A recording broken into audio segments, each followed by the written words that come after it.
Hello, this is my third part of my Burning Heaven setting, and I will continue with the races. The next race is the Ig-Inudu. They have no eyes and instead perceive the world with their minds by tracking the flow of magical energy flowing around things.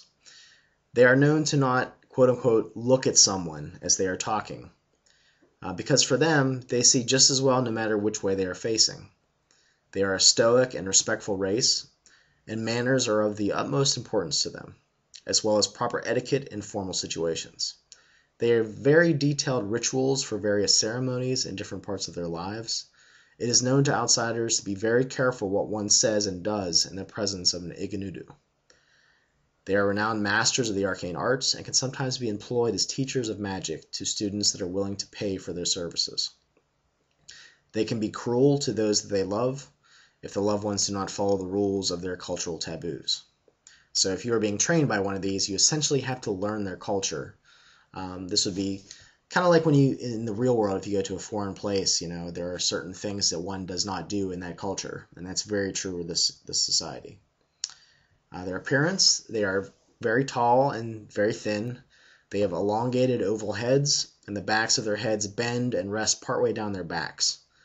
They are gray and white in color, with blue veins being prominently displayed on their skin.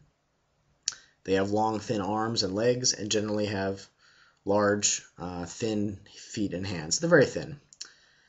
They normally dress in the finest fashions of the time, and style is very important to them. Like I said, with their vision, they pretty much can sense like 20 feet around them by sensing the flow of magic. And they can see just as well as night as in day, because that's really how they see. It doesn't really matter how it's illuminated. And they can also perceive invisible things in this range as well, as long as it has some sort of magical energy around them. So, in essence, kind of think like magic filling the air, and when things move through that air, there's a pattern or waves, and they can pick up on these waves. All right, the next thing here is the Ig-Inudu culture. Manners are of the utmost importance to this culture, as well as proper etiquette in formal situations.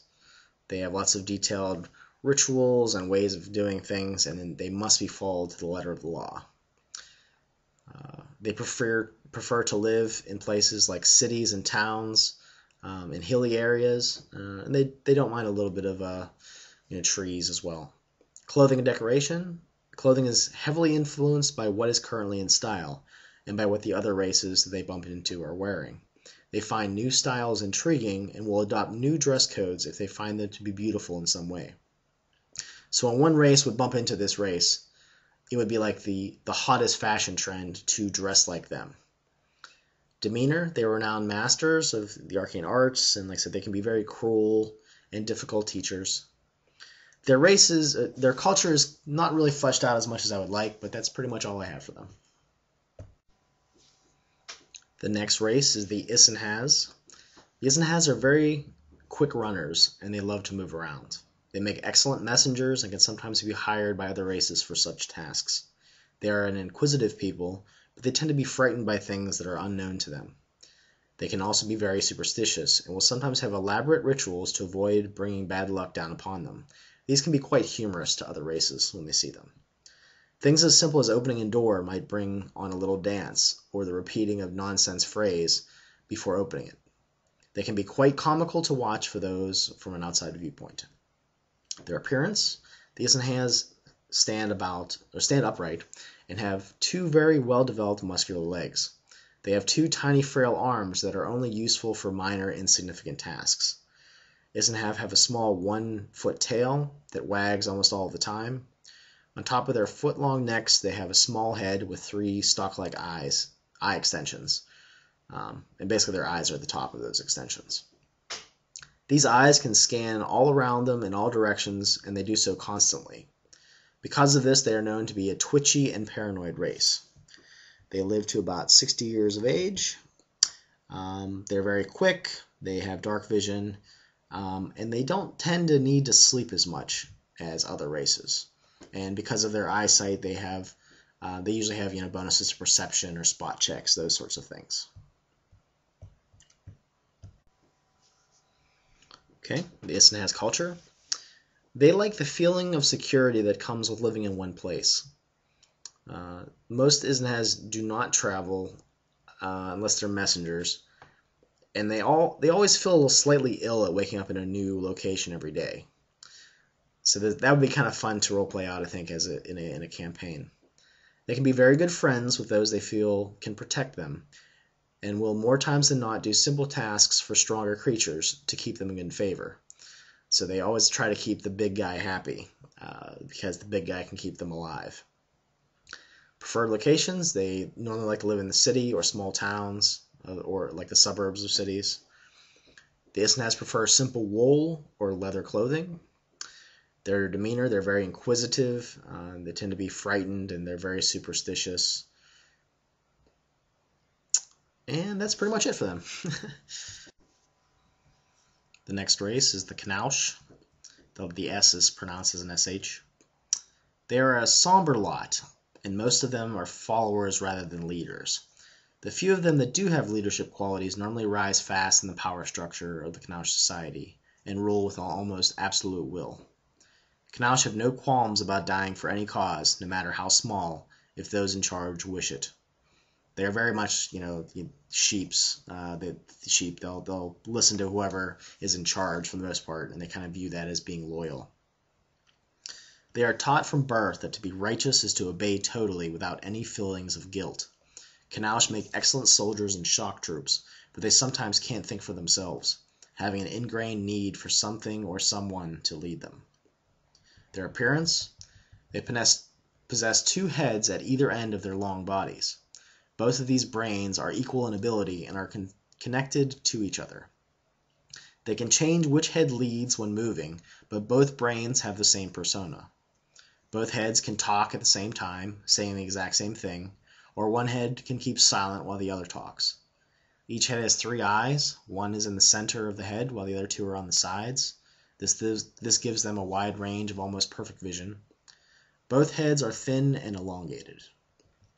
They have small round mouths and large cheeks that can stretch and fill with a very acidic liquid. Knaush do not have teeth because they don't need them. The cheeks fill and then collapse to spray acid to digest food and to protect themselves from enemies. The small mouth allows for high pressure spray that has a 10 feet range increment, especially if you're using like D&D type rules. Inside the mouth of the Knaush are hundreds of 2-foot long cilia / baleen that are stored in the sides of their mouth in pouches. These essentially soak up digested material from the sprayed acid, much like a mop soaks up water. Once the food is absorbed through the cilia / baleen, the Knaush pulls them back into his mouth. These are basically these cilia baleen are used to help feed their young, and young normally reside in a marsupial pouch on their short necks. In these pouches are smaller cilia that exude digested food. The young one's cilia touch the parents to transfer nourishment. If you picture a large 6-legged dog with a second head where the tail should be, you have a rough idea what they look like. The body of the Knaush is 5 to 6 feet in length when they are an adult, and roughly 3 to 3.5 feet tall at the back and shoulders. Their bodies are covered in black, greasy fur. They have 6 limbs with an appendage at the end of each of them. All their appendages can perform like feet, but only 4 of them can act like hands. The front 2 limbs and the back 2 limbs end in appendages that can act, and hold things, while the middle limbs act more like legs and feet do. Knaush can move backwards and forwards at the same speed and with the same skill, since their bodies seem to be designed for moving backwards and forwards in their narrow tunnels underground. This is great when they want to change direction in these tunnels, where there is not room to turn around. And facing a bunch of these things in small tunnels would be a nightmare. The middle knees have an almost 170-degree range of motion to help them move forwards and backwards. The middle knee joints are like a human shoulder, like ball joint, but more complex. The knees on either end of the Knaush's body bend at the knee back towards the body, kind of like a cat's. The 4 appendages that resemble hands have 6 digits, 4 fingers, and 2 opposable thumbs. They also have sharp, bony arm claws that protrude just from behind the wrist on the front and back limbs. These arm claws are normally covered with sharp metal sheaths before combat to increase the damage potential. They also use these arm claws to aid them in digging because they live most of the time underground. Basically, these sharp metal arm sheaths that they wear over these arm claws, you kind of treat them like weapons, and they'll probably need to be specially made. And sometimes they make these. Basically, it's like them attaching a sword to their arm, sort of. Though the Knaus have 6 limbs, they can only attack with the 2 limbs in the same direction at the same time. And they can't like stand up and use their feet, really. They have a marsupial pouch on their necks, like I talked about. They can hold a child until it can fend for itself. When the child is old enough, the parent abandons it to the protection of the Knaus community. Packs of these abandoned children roam the many underground tunnels. Normally the children are the size of a football when abandoned. The pouches on the parents' necks are used when feeding the child, and at other times the child crawls into the body, basically in these pouches to sleep. Knaus are asexual and only replicate once every year or 2. They have a gestation period of 2 months, which produces 1 to 3 offspring on average. Or to put it another way, every D2 years they have D3 children. Being pregnant slows them down slightly, but not anywhere near what a human woman goes through. So if you have a Knaus character, they will probably get pregnant multiple times during the course of a campaign. Knaus are cannibalistic if they get hungry enough, and they eat humanoid races when given the chance. They are known to eat their own young in desperate times when food is scarce. They also eat lots of small animals and some fungi and plants. They rarely live past 80 years of age. They have good dark vision, enhanced senses. They can spit acid, and they have those natural arm claws like I talked about. Okay, I'm going to go into the Knaus culture. And the reason there's more information here is this was my race, this was my culture that I came up with. So I'm just going to go with it. The Knaus believe strongly in the power of blood. They mix pools of it from all of the Knaus present in the blood of the recently fallen soldiers in a ritual and prayer before a battle. They paint this mixed blood in all those going out to war. They believe in the Umen Murgu, which is the blood rage, as they call it when painting their faces to go out to fight and to possibly die. Those taking part in the ritual remove all restraint from their minds and hearts to unleash their raw hatred for their enemies. The names of recently deceased Knaus are spoken aloud during the face painting ritual. These names are repeated by all the soldiers after the speaker calls their names in an angry yell. The anger that this creates in the fighters is a solemn tradition that has been performed back to the first death of the first child, because they're asexual. Those that see the Umen Murgu ceremony gain a new fear of the Knaus. When a Knaus dies in battle, it is a paramount thing that their bodies are returned to their home. They honor their dead seemingly with much greater zeal than do other races. The body of a freshly fallen Knaus is taken home and drained of blood, and then the body is burned. The blood is then mixed in stasis by a magic ritual in a holy vat. This blood is then mixed into the Ermenmugur mixture. The one issue that I actually just noticed with this race is that their bodies burn up when they die. So I guess this would be more for dying Knaus than the ones that are already dead. See what I mean? When you change one thing, it kind of messes some stuff up. I'll continue. The Knaus will stop at nothing to save spilled blood from any cut. Children are taught to save their own blood and swallow it, so their enemies cannot gain their strength by stealing it. Because of these blood beliefs, Knaus, if able, grab any weapon that has Knaus blood on it, or soak up any blood on armor and on the fields of battle with absorbent cloths. If their lives are on the line, they will leave the blood on the battlefield and curse the enemy as Umen Gabkar, blood thieves. They aren't as concerned about blood in times of battle as in times of peace, but they make any rational attempt to collect the fallen drops of all the precious blood that they can. Not only do the Knaus like to spray their acid from their cheeks on foes, but they also have a disturbing taste for the blood of their enemies. They are known to cut unconscious, wounded, or dying enemies to drain them of blood while they're still alive. All Gadim soldiers carry blood pouches and blood pumps that drain their enemies with a simple and disgusting pumping system. The sight of fallen soldiers being drained of their blood disgusts many of the other races.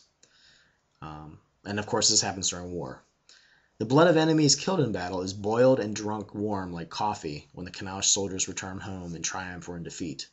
Sometimes this is also mixed in with their blood mixture. It is said that by drinking the blood of their enemies, they gain their strength. Mages in the Kanaush culture rely heavily on blood for material components for spells and replace other components with blood, if the magic system uses components, that is. The sacrifice of enemy life and blood is quite common in the casting of powerful spells, and those prisoners taken by them normally don't last very long. The blood magic of the Kanaush is potent and strong in battle and defense and offense. They brew potent potions from these powerful blood-powered spells, and it's sort of like up to the GM, how they incorporate these blood potions and what that would actually give them. Preferred locations, the Kanaush prefer the deep underground tunnels and layers that make up their deep warrens. They purposefully dig tight, short tunnels to make it much harder for enemies to intrude upon their homelands, but they have no trouble navigating these tunnels themselves. Clothing and decoration, they prefer not to wear clothing, and they rely on their thick, greasy fur.